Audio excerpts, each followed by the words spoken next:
Good morning students. आज का हमारा टॉपिक है प्रोबेबिलिटी। अब प्रोबेबिलिटी जैसे मैंने आपको पहले भी पढ़ाया हुआ है या बताया था प्रोबेबिलिटी के बारे में। प्रोबेबिलिटी का हम पहले वर्बल मीनिंग समझते हैं। वर्बल मीनिंग इसका होता है कि किसी भी चीज़ के होने की संभावना, ठीक है, anything event likely to happen, तो इसको हम प्रोबेबिलिटी कहते हैं।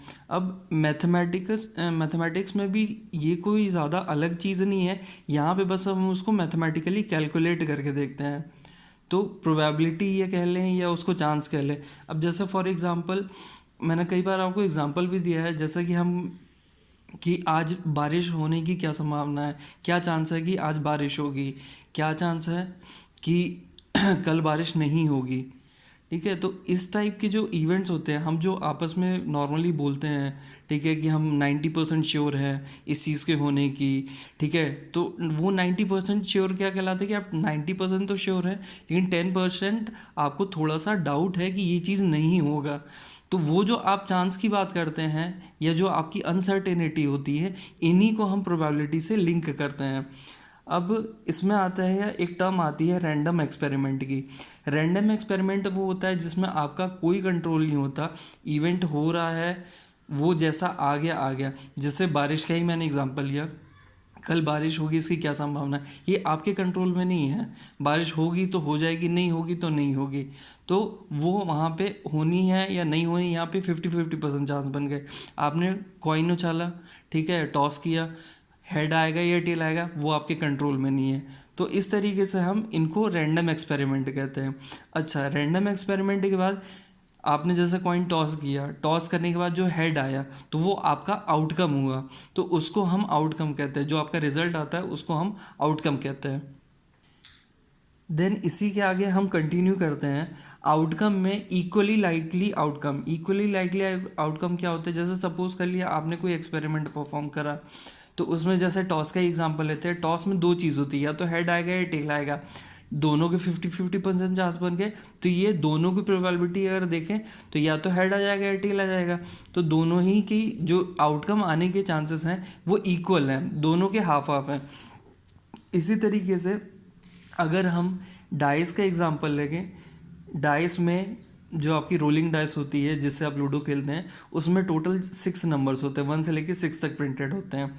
ठीक है, अब उसमें भी सारे के नंबर हैं, आपने डाइस रोल किया, हो सकता है 1 आ जाए, हो सकता है 2 आ जाए, हो सकता है 6 आ जाए। तो जितने भी नंबर्स आने के चांसेस होते हैं वो सारे इक्वल होते हैं। ऐसे इवेंट्स को हम इक्वली लाइकली आउटकम कहते हैं, जहाँ पे हर एक आउटकम आने के जो चांसेस होते हैं बिल्कुल इक्वल होते हैं।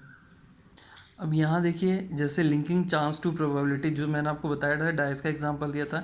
डाइस में टोटल 1-6 डाइस जो मार्क होता है 1 से लेके 6 तक होता है।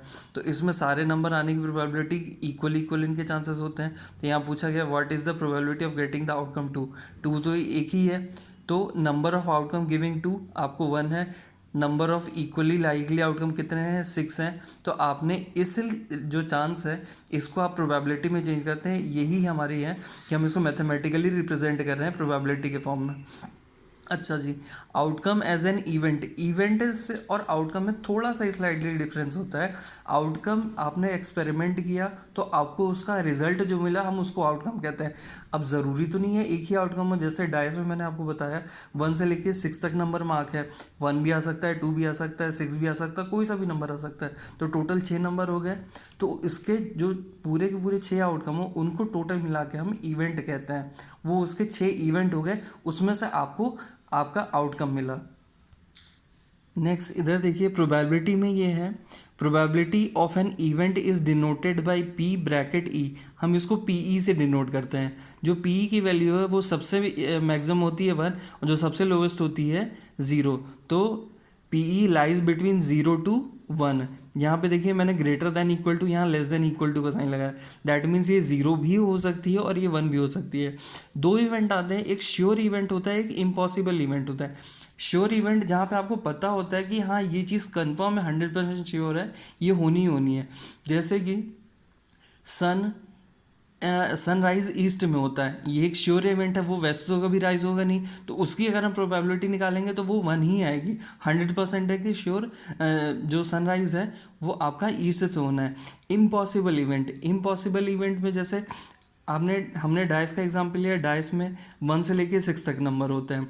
अब आपको कोई कहे कि क्या प्रोबेबिलिटी होगी कि डाइस जब आप रोल करो तो आपको नंबर 7 मिले, तो ये तो इम्पॉसिबल है। जब नंबर ही उसमें 6 तक लिखे हुए हैं तो 7 कहाँ से आ जाएगा?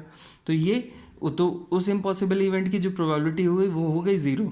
तो श्योर इवेंट की 1 होती है, इम्पॉसिबल इवेंट की 0 होती है। प्रोबेबिलिटी का जो फॉर्मूला होता है वो होता है number of favourable outcome upon total number of outcome. Number of favourable outcome कहने का मतलब है कि जैसे आपसे क्वेश्चन में कोई चीज़ पूछी जाएगी कि इस चीज़ के आने की प्रोबेबिलिटी क्या है। जैसे डाइस का एग्जांपल लें, डाइस के जैसे आपने डाई से रोल किया तो उसमें अगर आपसे पूछा गया कि डाई रोल करने के बाद आपको 6 मिलेगा, इसकी प्रोबेबिलिटी क्या होगी? तो 1 से लेके 6 तक कितने नंबर हो गए? 1 से लेके 6 तक में 6 कितने बार आ रहा है? एक ही बार आ रहा है। तो वो आपके फेवर में हो गया, जो चीज़ आपसे पूछी गई वो आपके फेवर में हो गई। फिर उसके बाद टोटल नंबर ऑफ आउटकम जो हो गया वो टोटल कितने, 1 से लेके 6 तक 6 नंबर है। तो प्रोबेबिलिटी क्या बनी आपकी? 1/6। ठीक है, ये किस चीज़ की प्रोबेबिलिटी बनी आपकी? P(6). हम इसको ऐसे डिनोट करते हैं कि P(6) आने की प्रोबेबिलिटी 1/6 बनी। अच्छा, प्रोबेबिलिटी का यूज़ कहाँ होता है? बहुत सारी जगह होता है, डे टू डे लाइफ में हम बहुत जगह यूज़ करते हैं। एक सबसे फेमस चीज़ जो आपने देखी होगी, एग्ज़िट पोल। एग्ज़िट पोल आपने देखा होगा, जब भी इलेक्शन होते हैं, इलेक्शन के रिजल्ट आने से पहले न्यूज़ चैनल्स में एग्ज़िट पोल्स दिखाए जाते हैं। वो एग्ज़िट पोल्स क्या होते हैं? वहाँ पे वो चांस ही देखते हैं, ठीक है, एक पैटर्न देखते हैं, लोगों से डेटा कलेक्ट करते हैं। इस तरीके से वहाँ पे आपका एग्ज़िट पोल्स में प्रोबेबिलिटी का बहुत यूज़ होता है। वेदर फोरकास्ट, वेदर फोरकास्ट जो बताता है, आपने देखा होगा कि वेदर रिपोर्ट आती है कि आज आज बारिश हो सकती है, या आज धूप पड़ेगी, ठीक है, या आज तेज़ हवाएं चलेंगी। तो ये जो वेदर फोरकास्ट होता है ये एक्चुअली क्या है कि ये पैटर्न देख के होता है, ठीक है, कि पहले क्या इवेंट हुए थे, ठीक है, कि 3 दिन से कैसा मौसम चल रहा है, ठीक है, ये सारी चीज़ देख के वो फॉरकास्ट करते हैं। ये भी प्रोबेबिलिटी का ही एक एग्जांपल है जहाँ पे ये हम प्रोबेबिलिटी यूज़ करते हैं। देन हियर, अब ये हमारा जो लास्ट एक जो सबसे मेन हमारा डे टू डे लाइफ से रिलेटेड है वो है प्लेइंग कार्ड्स। इस पे बेस्ड हमने क्वेश्चन भी करने हैं। प्लेइंग कार्ड्स में आपको पता होगा टोटल नंबर ऑफ कार्ड्स 52 होते हैं। 52 कार्ड्स का पूरा एक डेक होता है, उसको हम डेक कहते हैं, ठीक है। 52 कार्ड्स 2 पार्ट्स में डिवाइड होते हैं। 26 रेड कलर के कार्ड्स होते हैं, 26 ब्लैक कलर के कार्ड होते हैं। अब इन 26 रेड कार को कलर के अकॉर्डिंग रेड और ब्लैक दो हो गए। अब ये रेड 2 सेक्शंस में डिवाइड होता है, एक होता है हार्ट, एक होता है डायमंड। हार्ट के 13 कार्ड्स एंड डायमंड के 13 कार्ड। जैसा कि आप देख पा रहे हैं ये डिवाइड बाई 2 होते जा रहे हैं। 52 को 2 से डिवाइड किया तो 26 डिवाइड हो गए, फिर 26 को 2 से डिवाइड किया तो 13 डिवाइड हो गए। तो यहाँ पे हार्ट जो होता है वो रेड कलर का होता है, उसमें 13 कार्ड्स होते हैं। डायमंड में 13 कार्ड्स होते हैं। देन इधर फर्दर ब्लैक कलर के 2 कार्ड्स होते हैं, 2 टाइप के कार्ड्स होते हैं, एक स्पेड होता है, एक क्लब होता है। स्पेड ये है, इसके 13 कार्ड्स होते हैं, क्लब ये है, इसके 13 कार्ड्स होते हैं, ठीक है। देन वो 13 कार्ड होते कौन कौन से हैं? देखिए इधर ये 13 कार्ड, ये 4 सूट्स हो गए, इनको हम सूट्स कहते हैं। ये 4 सूट्स हैं, इसमें सभी में 13 कार्ड इक्वली डिवाइडेड है। अब यहाँ पे 13 कार्ड कौन कौन से हो गए? 13 कार्ड देख लेते हैं। एस है, किंग है, क्वीन है, जैक है। आपने कार्ड्स में देखा होगा एक में ए लिखा रहता है, ठीक है, एक में के होता है, एक क्यू होता है, एक जे होता है। देन इसके बाद नंबरिंग होती है 10, 9, 8, 7, 6, 5, 4, 3, 2। इसमें 1 नहीं होता, ठीक है। तो 2 से लेके एज तक, 2 से लेके 10 तक ये 9 कार्ड्स हो गए, और प्लस ये 4 कार्ड टोटल मिला के 13 कार्ड्स हो गए। तो इन 13 कार्ड्स के बेस पे, ठीक है, ये आपके पूरा जो प्लेइंग कार्ड्स बन रहा है, और इसी पे बेस हमको क्वेश्चन करना है। अब मैं आपको एक क्वेश्चन फॉर एग्जांपल के लिए बता दूं कि कार्ड में होता कैसे है। जैसे सपोज कर लीजिए यहाँ पे फाइंड द प्रोबेबिलिटी आपको पूछा गया। मैं एक एग्जांपल लेता हूँ, probability of getting an ace from a well shuffled deck of 52 playing card. 52 playing card में एस आने की प्रोबेबिलिटी कितनी होगी? तो हम यहाँ पे देख लेते हैं। इधर देखिए, टोटल 4 सूट्स हैं, सभी में 13 कार्ड हैं, और 13 कौन से कार्ड हैं? ये वाले कार्ड्स हैं। अच्छा, अगर ये वाले 13 कार्ड हैं तो एस इसमें, एस यहाँ पे भी होगा, एस यहाँ पे भी होगा और एस यहाँ पे भी होगा और एस यहाँ पे भी होगा। तो टोटल कितने एस हो गए? एस यहाँ से 1 2 3 4, टोटल 4 एस हो गए। अच्छा, 4 एस मतलब ये आपका फेवरेबल आउटकम हो गया। फेवरेबल आउटकम में आपसे पूछा गया, तो आपसे जो पूछा गया कि एस कितने आने चाहिए, तो आपका फेवरेबल आउटकम 4 हो गया। Total number of outcome, total कितने कार्ड्स हैं? टोटल 52 कार्ड्स हैं।